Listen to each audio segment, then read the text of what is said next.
Bueno, en el primer capítulo de El Anti-Edipo, lo que es el capítulo Máquinas Deseantes, Deleuze se centrará en este, digamos, meollo dicotómico entre lo que es el hombre y la naturaleza.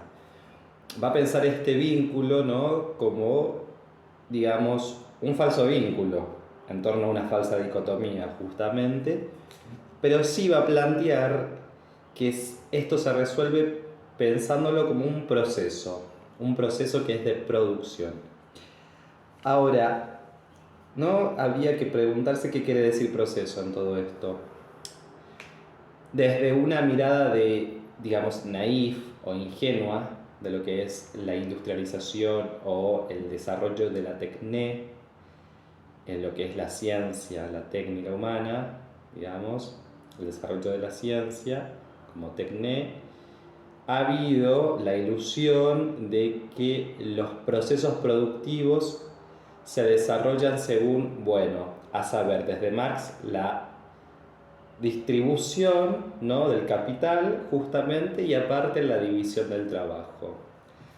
Va a decir Deleuze, tomando un poco, parafraseando su propia lectura marxiana de la cuestión, que esta ilusión no responde, bueno, a esa realidad que ejerce el capital como digamos, ideología, ¿no?, tomado también por el fetiche de la mercancía en este punto. Más allá de estas cuestiones que son un poco pantanosas, lo que se plantea con esto es que creemos que el proceso productivo tiene así sus registros y sus relaciones distintivas o diferenciales solo porque estamos comandados por la axiomática capitalista, ¿no?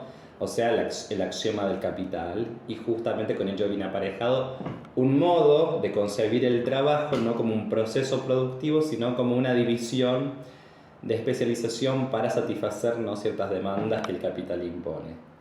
Entonces va a responder Deleuze con Marx en este punto que esto justamente ya lo denuncia Marx con la falsa conciencia, ¿no?, clasista o desclasada justamente del ser capitalista. Porque anula ahí lo que hay de ficción en su instauración de la verdad, es decir, ignora su posición como sujeto ideológico del capital. Va a decir Deleuze entonces, yendo más allá, que en realidad la brillante y negra verdad de todo esto es que no hay un registro, ¿no?, de estas diferenciaciones o relaciones distintivas entre lo que ahora va a denominar la producción, la distribución, ¿no?, de los productos o de los bienes producidos y su consumo, sino que todo eso forma parte de un proceso, el proceso productivo. Entonces, va a decir que es inmediatamente el proceso un consumo e inmediatamente el proceso su registro o sus registros. Nótese aquí, ¿no?, un poco cómo le hace una crítica, ¿no?, un poco indirecta, ese guiño a la cuestión de diferenciar los registros a lo Lacan, ¿no?, lacanianamente. Esta cuestión de ir diferenciando según ciertas categorías, ¿no?, ciertos órdenes de mundo. Y va a decir de suerte que todo esto que pensamos en términos de registros no son más que producciones de producciones, procesos de procesos en los que máquinas de máquinas, ¿no?, van haciendo fluir flujos, valga la redundancia, por sus cortes. O sea, que hay un continuo de fondo, por los cortes que se introducen ahí, ¿no? Obviamente acá tiene que introduce lo que es la máquina órgano y la máquina fuente, que toda máquina órgano funciona como máquina fuente y viceversa, porque todas permiten el pase de flujo al mismo tiempo que producen un corte de flujo. Entonces hace un trabajo sobre casi que llega a un punto ontológico, ¿no?, podríamos decir, entre lo que es una continuidad de alguna mentada sustancia y su discontinuidad constante. Lo cual, bueno, desustancializa la cuestión, ¿no?, desontologiza un poco la cosa, por eso el proceso. de lo que después llama ese aparente conflicto entre la máquina deseante y el cuerpo lleno sin órganos. Pero bueno, vamos por pasos. Dijo ya Marx que el objeto natural del hombre o del trabajo humano, no me acuerdo bien cómo era la pasión, el objeto natural. Bueno, acá Deleuze plantea todo el tiempo que la producción como que objetaliza, ¿no?, ese trabajo en la medida que que termina un objeto parcializado, fragmentado, pero al mismo tiempo es un objeto simple, sencillo, como monadal, pero complejo a su vez, con pliegues, etc. Bueno, que es indiferenciado o indiferenciable, ¿no?, que llega a un punto en el que es el mero objeto. De hecho, viene retomando ciertas referencias de cierto romanticismo, ¿no?, o medio decadente, cierto medio arrojo, ¿no?, a la cuestión de, bueno, el arrojo del cuerpo a la circunstancia, ¿no?, lo que es el bricolage de Lévi-Strauss, bricoleur, que justamente lo utiliza para, digamos, un poco sistematizar lo que era el pensamiento primitivo, pero que Deleuze lo configura como el pensamiento primario, del cual después todas son derivaciones, digamos, que no tienen que ver con aparatos de captura, etc., o sea, con ya sistemas de poder, para que seamos sencillos. Entonces, él posiciona al pensamiento salvaje, como decía Lévi-Strauss, como un pensamiento primario, no esencial, pero sí de inmanencia, que responde a cierto plano de inmanencia. ¿En qué sentido? Lévi-Strauss planteaba que el bricolage no tiene que ver con justamente el pensamiento científico, para hacerlo al revés, es el que deduce ciertos acontecimientos de formas preexistentes y va configurando nuevas formas o estructuras preexistentes, ¿no? Entonces produce acontecimientos a partir de estructuras previas, y que esos acontecimientos después decantan o se solidifican o petrifican como nuevas protoestructuras o neoestructuras, ¿no? Bien, va a decir el pensamiento salvaje que al contrario es el acontecimiento, la ocurrencia espontánea, la aparición, ¿no?, esos ataques de la contingencia, es ese momento en el instante el que produce estructuras, ¿no?, y esas estructuras van sosteniendo el acontecimiento y no hay como diferenciación de las partes, entonces todo queda acoplado a, digamos, ese momento en el que uno queda tomado por ese apremio de la cosa, ¿no?, que toma el cuerpo. Bueno, dice Lacan, Deleuze, que esa forma del pensamiento salvaje levi-straussiano, bueno, esa es la forma maquínica del proceso maquínico, por así decirlo. Y va a ser una referencia muy interesante a lo que es el concepto del gasto, la noción del gasto en Bataille, ya que Bataille,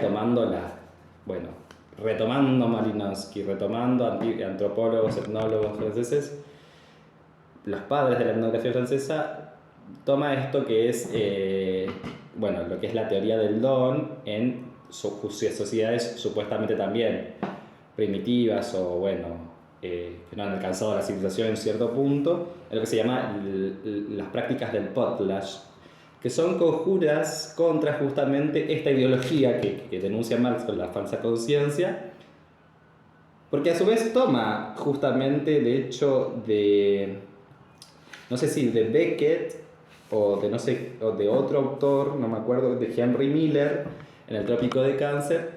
No, bueno, igual todos los autores que va tomando tienen como ese flujo de conciencia, de esa carnalidad revirada que constantemente se pone en acto en la circunstancia, ¿no?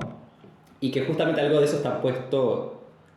está dicho con lo que son las prácticas del potlatch en estas sociedades de la abundancia, justamente, que arrojan todo lo que tienen porque están en un proceso productivo, justamente, en el que, digamos, la figura, digamos, el rey, el noble, porque no es una figura de poder o de autoridad, sino que es una figura de ostentación, ¿no?, en lo que es este noble o este rey primitivo de estas sociedades del gasto constante, porque producen una pérdida constante que es al mismo tiempo una producción constante en la que no hay capacidad para acumular ningún tipo de bien tomado por capital, sino que todo se otorga como un don en el sentido de una ofrenda, y que en eso hay una cuestión simbólica puesta en juego, pese es lo que le pesa al Levi-Strauss, ¿no?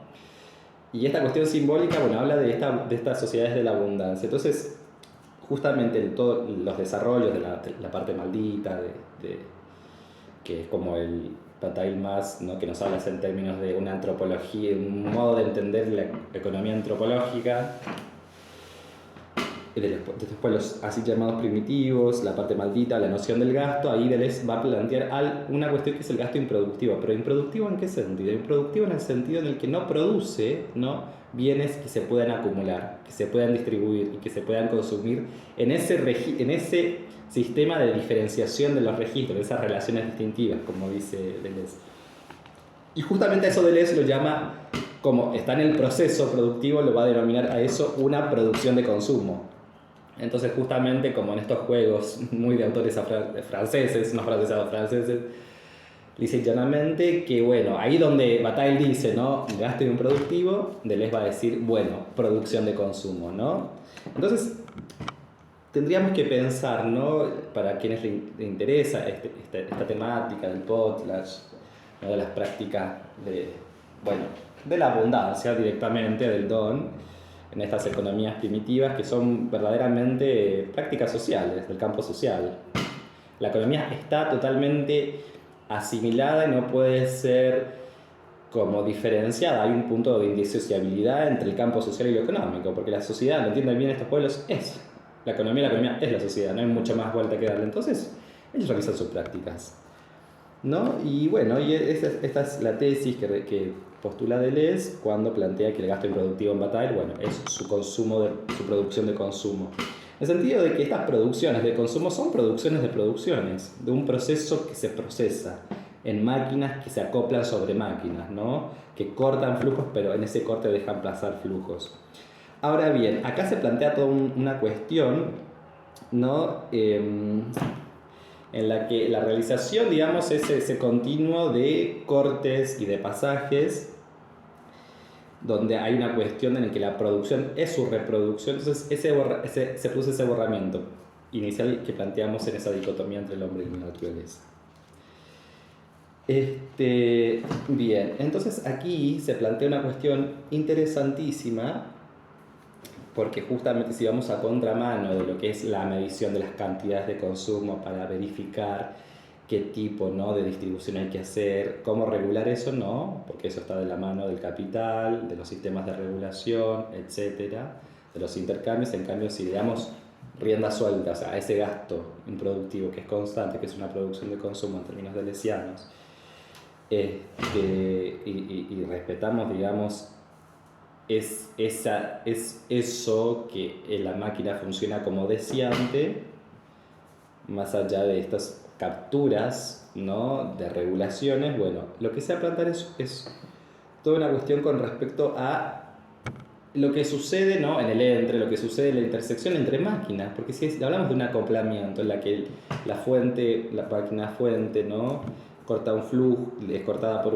se le corta un flujo por una máquina órgano, pero esa máquina órgano, como está tomada por otra máquina, también funciona como máquina fuente y también hay un corte de flujo ahí. Bueno, ¿cómo pensar el flujo primero? ¿Cómo pensar este punto de unión, de intersección? Estos nodos entre máquinas, estos nodos maquínicos, que justamente es lo que hay que pensar cuando se habla de máquina, de producción, porque no es una deriva como una muñeca mamushka que adentro hay otra y hay otra y hay otra. Algo de eso se evidencia como pliegue maquínico, obviamente, pero no es simplemente eso. Hay que pensar quizás un poco más lógicamente, aunque una lógica un poco no tan lógica, cómo funciona eso. Y Deleuze plantea la cuestión del flujo, y porque si pensamos, los flujos también pueden ser pensados desde un point de vue mecanicista al modo descartiano, por ejemplo. O sea, cuando Descartes habla de la res extensa y la res cogita, son dos tipos de flujos, ¿no? Pasa que su mecanismo es un mecanismo idealista, no es materialista. Pueden haber mecanicistas idealistas. Esa es la trampa, de que uno piensa que el mecanicismo es ipso facto materialista cuando no.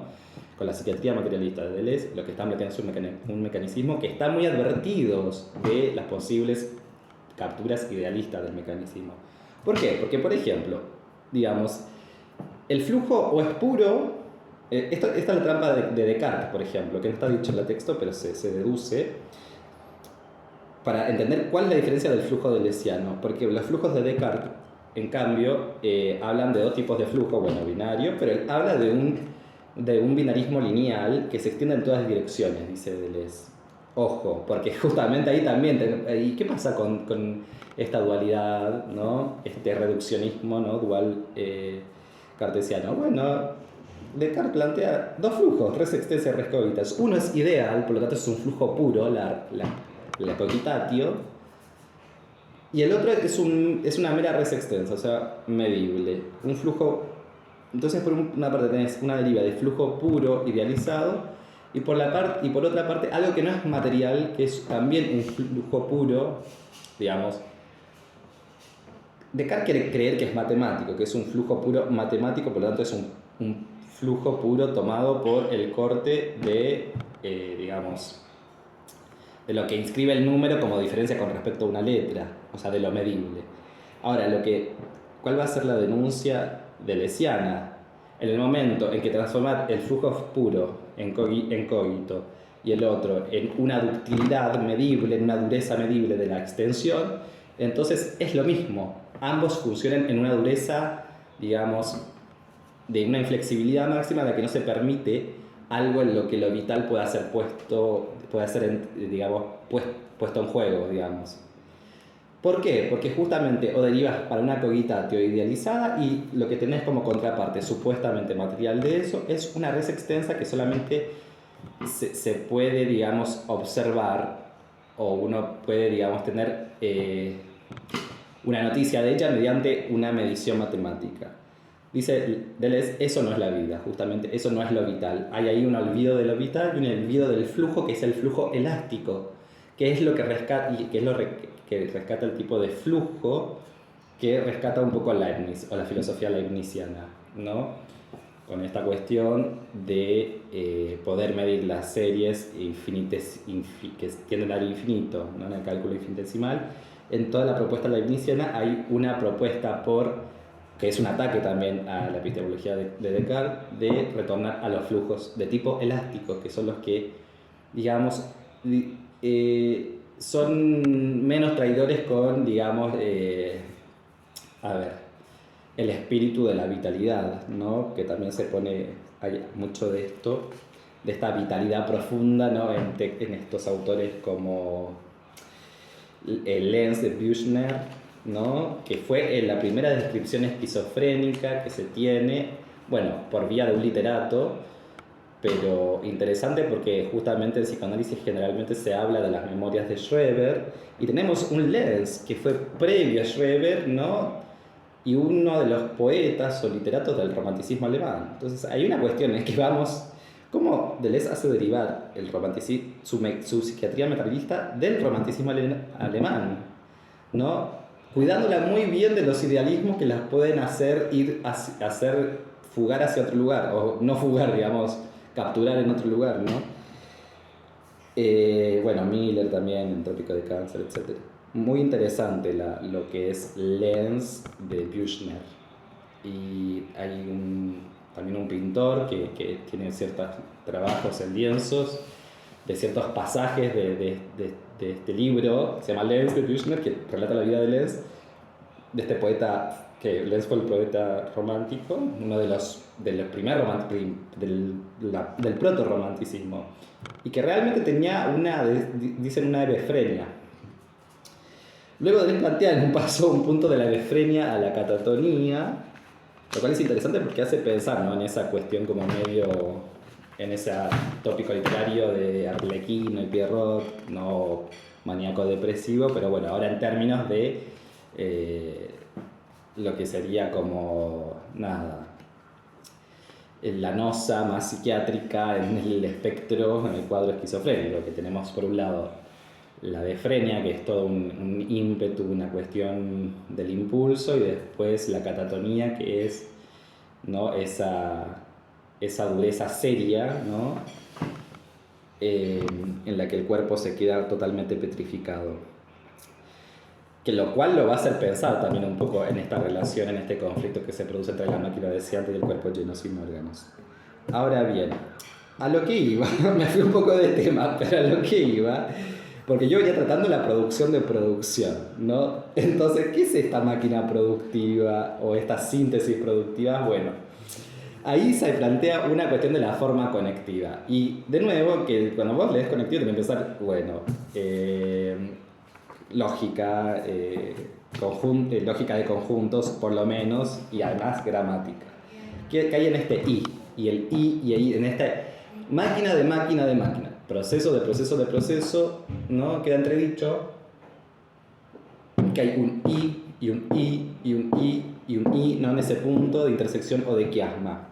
Ahora bien, tenemos que tomarlo, como Deleuze es un maestro, tenemos que tomarlo, sí, digamos, con su raigambre lógica, pero literalizarlo, o sea, escribirlo literariamente. En ese I hay una conectiva en lo que en la intersección, el punto, la zona, la franja, o el área de intersección, que es el nodo, el punto de corte, ¿no?, en donde el flujo pasa. Que después de eso va a ser, Deleuze lo que va a ser el plano de inmanencia. Pero bueno, eso es para después. Pero en cada corte de flujo hay un plano de inmanencia. Pero a lo que voy, más allá de eso, es que en ese I, que es el punto de corte, se plantea esta conectiva de intersección, pero en esa intersección, justamente lo que queda demostrado es en la relación de la intersección con el mundo, sustrayendo la intersección para, digamos, propulsarla hacia su otra intersección. O sea, en ese nodo se condensa en esa intersección para propulsarla hacia afuera, como en un, digamos, movimiento toroide, hacia el otro, hacia su próximo, digamos, condensación o corte, para que sea propulsado hacia el otro y así definitivamente en esta máquinas, de producciones, ¿no? Entonces, digamos, no hay que ver tanto el vaso lleno de lo que queda intersectado, sino del valor vacío de esa intersección para pensar cómo eso propulsa hacia afuera todo lo que queda por fuera de ese sistema entre comillas, de ese momento de máquina que hace cuerpo o que va justamente sustrayendo lo que hay de orgánico en ese cuerpo para ir a lo que es el cuerpo como sin órganos. En un sentido más, para pensarlo desde cierta referencia, a Antonin Artaud, ¿no? Ese cuerpo del que hace gala Antonin Artaud, con el teatro de la crueldad. Entonces, de eso se trata esta producción de flujo. Entonces, ahí donde podemos observar un I, ¿no?, tiene que ver con esta resistencia de ese punto de intersección a la sumatoria de las cosas, porque justamente lo que está planteando Deleuze aquí es que no se trata de un cuerpo que va haciendo una sumatoria como un sistema orgánico o como una estructura, ¿no?, de sus funciones para ir a un movimiento totalizante. Justamente todo lo contrario. Va en ciertas reducciones, sustracciones, ¿no?,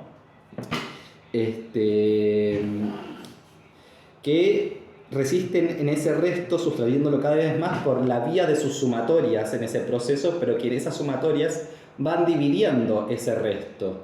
Entonces es ese I como conectiva, ¿no?, resistiendo, ¿no?, a lo que lo divide como plus o lo que lo divide como sumatoria. Por eso ahí me pareció interesante pensar primero en un I sobre más, pero si lo pasamos en términos, y acá cualquier de lesiones me va a matar, pero es mi apuesta más lacaniana, a la noción de resto como objeto A, ¿no?, sobre el sigma, es decir, A sobre sigma quiere decir, ¿no?, el objeto A resistiendo al intento de sus sumatorias, pero esas sumatorias al mismo tiempo funcionan como la razón que va dividiendo ese resto en cada vez más, si bien el resto ya es un inconmensurable, cada vez más en eso que lo indetermina hacia un cero, si se lo quiere, es una indeterminación hacia la nada, ¿no?, que justamente es coalescente con lo que propone Deleuze, justamente el pasaje que va del cuerpo orgánico al cuerpo lleno sin órganos, ¿no? Entonces pensaba esta forma matematizada de pensar la cuestión porque justamente estaba esa cosa de la resistencia. Después voy a plantear de hecho que la represión primaria freudiana no es tanto una contracatexis, sino que esta repulsión o efracción, dice, de lo que sería de esa efracción del cuerpo orgánico por el cuerpo sin órganos, como hay un repudio ahí constante, ¿no? Justamente en el ejercicio del proceso, y que eso es lo que evidencia el proceso, ¿no? Entonces ahí hay como una contradicción y que se evidencia como una resistencia, la máxima resistencia que Freud, a saber, llamó la represión primaria, y que Deleuze sigue insistiendo como simplemente un proceso, una producción de producción. Y yo pensaba esta forma para quizás darle un guiño o una cosa más pintoresca lacaniana, ¿no? A sobre sigma, digamos, con esa barra que resiste a la sumatoria de sus intentos por totalizarla. Me pareció interesante porque después yo fui leyendo páginas más adelante, una vez que yo pude, digamos, escribir este modo de nomenclar, y me hacía sentido, a medida que iba leyendo también cómo iba derivando todo ese proceso, ¿me entendés? Y el trabajo que hacía Deleuze, sobre todo hablando más del cuerpo lleno sin órganos, me iba haciendo sentido el A sobre sigma. Así que bueno, es mi pequeña, por ahí, intervención del texto y también iniciativa como, bueno, pequeñísima propuesta. Porque también, digamos, lo que plantea esta división es que se va produciendo una serialidad, ¿no? Justamente la extracción de flujo, se produce un flujo, lo que produce en esta serie binaria lineal en todas las direcciones, como dice Deleuze. Y justamente es lo que produce el flujo elástico, no los flujos dúctiles puros, ya sean puros como etéreos, porque el puro etéreo abstracto de la cogitatio es lo mismo que un puro flujo dúctil de la dureza máxima, de res extensa. Son complementarios, binarios complementarios. En cambio, este binarismo lineal hacia todas las direcciones de Deleuze tiene que ver con ese movimiento de resistencia. Similar un poco a lo que, digamos, Lacan postula como la diferencia absoluta del significante sub 1, ¿no? En lo que sería el seminario 9, la identificación, bueno, ese rasgo unario, pero bueno, es otro tema porque nada que ver, pero en ese punto de ese diferencial, que sí funciona como binario, pero hacia todas las direcciones, dice Deleuze en un tono casi spinoziano, ¿no? Entonces, este acoplamiento de flujos continuos va produciendo objetos parcializados, cada vez más parcializados, A sobre pi sobre sigma, de nuevo, en esto que fluye y corta. Ahora bien, después va a decir, justamente muchas veces en estos cortes de flujo, lo que es la máquina fuente, que está cortada por la máquina órgano, que tiene la forma, ¿no? Modal, la perspectiva de esa máquina órgano que corta la energía de la fuente, porque va a tener su impronta, su imprint, o el insight, digamos, de percepción, de cosmovisión, ¿no? Que tiene ese modo de corte. Ahora bien, lo que pasa es que como las máquinas quieren ese binarismo lineal hacia todas las direcciones, es decir, serialismo, chiques, serialismo, es que se produce un movimiento de point de vue, es decir, de perspectiva, al estilo del punto de vista leibniziano, pero hacia todas las direcciones, como un asterisco, como la unificación de muchos asteriscos, que genera como un efecto de teselación, de perspectivismo o de mosaico, de visión mosaico, casi como no pensemos en la geometría del Islam, de la arquitectura islámica, algo así, como ese efecto teselado, ¿no? Que es un point de vue, ¿no? Que es esto que propone, como yo creo, mi interpretación, esta serie binaria lineal hacia todas las direcciones. Y a eso lo denomina la síntesis conectiva. Por eso yo pensaba que la conectividad maquínica, esta síntesis conectiva, la conectividad maquínica podía ser propuesta como A sobre sigma, que dice de la resistencia o de esta, digamos, esta repulsión originaria o primitiva, este gasto improductivo que hablaba tal y que Deleuze denomina como producción de consumo, perdón. ¿No? Entonces ahí lo que queda como objeto, digamos, es objeto de producción, un objeto indiferenciado, como lo dije antes, como se va parcializando y se va fragmentando, no por ello deja de ser a la vez sencillo en sí mismo como una mónada, pero también complejo por sus pliegues. Entonces el objeto esquizofrénico cada vez queda como más reducido, bueno, a una cierta, bueno, dificultad de poder como asirlo, pero se patenta por su presencia, ¿no? Y dice, no podemos tentarnos con la categoría idealista de la expresión. ¿En cuanto a qué? En cuanto a poder pensar qué hay como objeto, ¿no? En lo que es deseante en esta producción de producción, en esta máquina de máquina. ¿Qué es lo que queda como objeto en este proceso? Bueno, no podemos pensarlo en términos de una expresión, pero aquí lo está tomando en un término más fenomenológico, de lo que de la expresión se dice una proposición o enunciado. Entonces el momento expresivo de la cuestión es logicista porque implica que se ponga, digamos, de manifiesto como una proposición lógica o un enunciado, etc. Entonces, en este punto dice no en el modo idealista, yo digo logicista de la expresión, sino lo que, por ejemplo, va a plantear Husserl como momentos preexpresivos de la conciencia, o pretextuales, en términos más derridianos, y que justamente Derrida va a decir, bueno, eso preexpresivo que dice Husserl, no deja de ser también parte de lo textual, o sea, lo que produce texto, está como en este proceso justamente, como participa de cierto punto de vista, ¿no?, que ataca la estructura en la que todo termina siendo un proceso. Y Derrida en un punto tiene muchas cosas de esto, cuando plantea de que todo es la textualidad, ¿no?, incluso en los momentos preexpresivos del esquema de correlación intencional entre la conciencia y un objeto, porque toda conciencia es un objeto y todo objeto es el objeto de conciencia. Entonces va a plantear este momento preexpresivo que va a denominar, digamos, Derrida, para serle, digamos, serle fiel en un punto, no traicionarlo tanto, como lo piensa en términos de que es parte del texto, la denominar las bases, las condiciones de posibilidad de la escritura, archiescritura. Entonces, pues, tenemos que pensar este objeto que va derivando en este conflicto que justamente Deleuze no lo va a pensar en términos de síntoma, entre la máquina deseante y eso que lleva a un cuerpo lleno sin órganos, y que sin embargo no está sucediendo, eso como un momento archiescritural. ¿De qué es este objeto? Bueno, no es expresivo, es archiescritural, ¿no? Entonces, en este añadir nada de algún momento. Así que bien, un poco esta fue como lo que sería como la propuesta, ¿no? Dice Deleuze, ¿estarán las máquinas suficientemente estropeadas, sus piezas suficientemente sueltas como para entregarse y entregarnos a la nada? Se diría que los flujos de energía todavía están demasiado ligados, que los objetos son demasiado orgánicos, ¿no?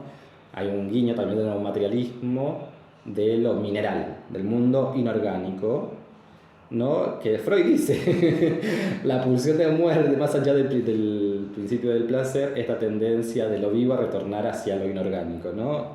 Que es un mineralizar, ¿no? Un punto en el que las cosas se mineralizan. Ahora, y ahí es cuando plantea Deleuze, bueno, lo que es la máquina paranoica, que está en este conflicto entre lo que desea en ella, como máquina de máquina, etcétera, etcétera, y lo que por otra parte tiende como a un cuerpo lleno sin órganos, ¿no? Como a ese hacia rojo donde, en palabras de Antonin Artaud, el cuerpo es el cuerpo, está solo y no necesita órganos. El cuerpo nunca es un organismo, los organismos son los enemigos del cuerpo, ¿no?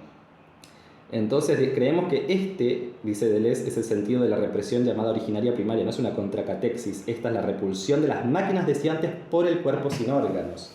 Entonces hay algo que insiste e inviste, catectiza como inmanencia en el cuerpo, este plano de inmanencia que se pone de manifiesto en el punto de corte, en ese punto en el que se añade nada, ¿no? Y después deja pasar el flujo. Pero en ese corte se añade nada. Bueno, ahí se establece un plano de inmanencia que es del cuerpo y que habla del cuerpo lleno sin órganos. Entonces ahí se resuelve un poco ese conflicto. Y bueno, ahí Lacan hará todo un trabajo para no hacer de eso una nueva, digamos, ontología trascendentalista, por ejemplo, porque justamente presenta un término de inmanencia, y que tampoco es una finalidad realizar, sino porque el proceso siempre se va produciendo. Entonces ahí, bueno, entran ciertos atolladeros un poco lógicos, pero que de nuevo me parece interesante pensarlo desde mi noción de conectividad maquínica, porque a su vez que funciona como conectiva, puede funcionar como una bidisyunción o como una negación de la conectiva, en que o conjunción opuesta, perdón, que ese no y, ¿no? Que en ese y también está el no y, o sea, esto de que esta repulsión, ¿no? Esta refracción de que hablaba, que hay algo del y que inviste como no, pero que esto es lo que marca esa diferencia radical, ese punto en el que lo uno se inscribe como uno por su diferencia absoluta, como trazo, como rasgo, como punto diferenciante, pese a todo intento de unificación como sumatoria, sino que hay algo que inviste o insiste como diferenciante, como un diferenciante, en lo que del resto se sustrae el espacio de intersección, y es el resto sustraído del espacio de intersección, digamos, ese resto que en sus sumatorios, sustracciones de los espacios de intersección que en él acontecen, va quedando como esta indeterminación hacia, ¿no?, este modo del cuerpo como cero. Si ahí el sujeto funciona como menos uno del cuerpo como cero, dirá Haddad, también una de las investigadoras de psicopatología de la UBA, que trabaja la cuestión del menos uno y el cero en el cuerpo, tomando un poco también lo que son los seminarios de Lacan referente a estas cuestiones, ¿no? Tomar el menos uno del sujeto, etc. O plantear en cierto punto que el cuerpo es el cero, ¿no? Que el cuerpo como cero del sujeto como menos uno. Bueno, interesante, porque si un número inconmensurable o infinitamente, un decimal que tiende al infinito, cada vez más pequeño, inconmensurable, se divide por una sumatoria de n que tiende a infinito, bueno, eso idealmente tendría que derivar hacia un tipo de cero, pero se indetermina, ¿no? Se indetermina hacia cero, o no sé cómo se podrá decir en términos matemáticos, pero ahí está la cuestión, de que no va hacia infinito, es una indeterminación por cero, alfa sobre sigma. Y que justamente sigue siendo consistente con la noción de este conflicto entre lo que es la máquina deseante y el cuerpo sin órganos. Bueno, esto es lo que quería más o menos comentar, que son apenas 2-3 páginas, ¿no? Y el comentario de esas páginas, o sea, eso es lo que yo dije, no va a estar en esa página. La 13, la 14 y la 15, pongámosle, ¿no? Más o menos. Eso es lo que estuve comentando, y la propuesta de pensar, ¿no?, en esta conectividad maquínica como A sobre sigma. Bueno, muchas gracias.